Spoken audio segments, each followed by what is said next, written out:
ए जा एगो बात सुन लो ह का एगो खुशखबरी बा। खुशखबरी का बा बोला ना। हमार शादी सेट हो गई।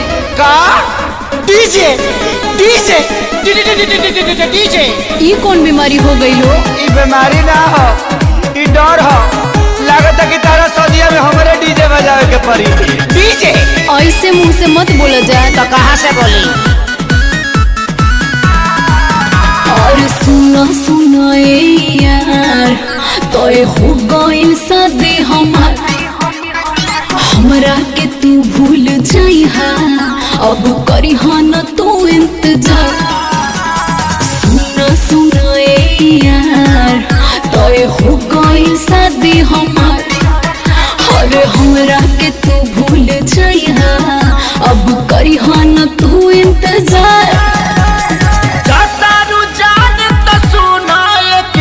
मीटिंग करा के जा, जाता रुझान तो सुना एक बेर मीटिंग करा के जा। जाए से पगीले ससुरवा अपना सखी से सेटिंग करा के जा जा जा जा। जाए से पगीले ससुरवा अपना सखी से सेटिंग करा के जा जा जा जा। ए जान तू जाने तू जब से मिलल तो बुझाला कि राशन के परी से मिलल बनी। गलती हो रहा है, राशन नहीं राशन। डिप्रेशन है, डिप्रेशन सिचुएशन।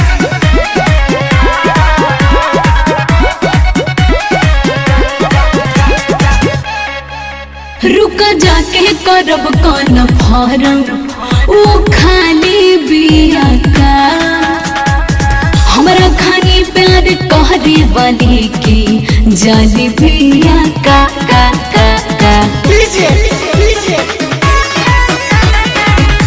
पूछली हा तोहरे खाली मिल रोज आई गोदी में बैठ के लभक चाटा नीचा चाहनू। सोझा सोची लिया के एक बारी डेटिंग करा के जा, सोझा सोची लिया के एक बार डेटिंग करा के जा। जाए से पगीले ससुरवा अपना सखी से सेटिंग करा के जा जा जा जा। जाए से पगीले ससुरवा अपना सखी से सेटिंग करा के जा जा जा जा। देखो जान तू जा दर तो जा, लेकिन हम सूतम कम दौड़म ज्यादा।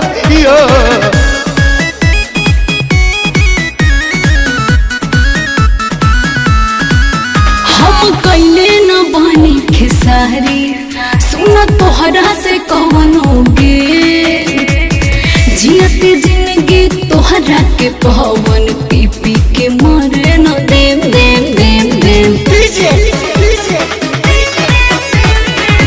तोहरे नियन लभर यादोराजो के मिले हो, इहे निहोरा ऊपर वाला से करीले हो।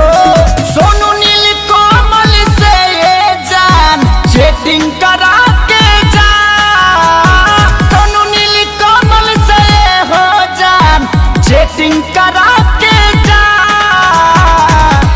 जाए से पगीले ससुरवा अपना सखी से सेटिंग करा के जा जा जा जा। जाए से पगीले ससुरवा अपना सखी से सेटिंग करा के जा जा जा जा। भगवान तरह के खुश रखस, हम कुछ वैरायटी चाहता।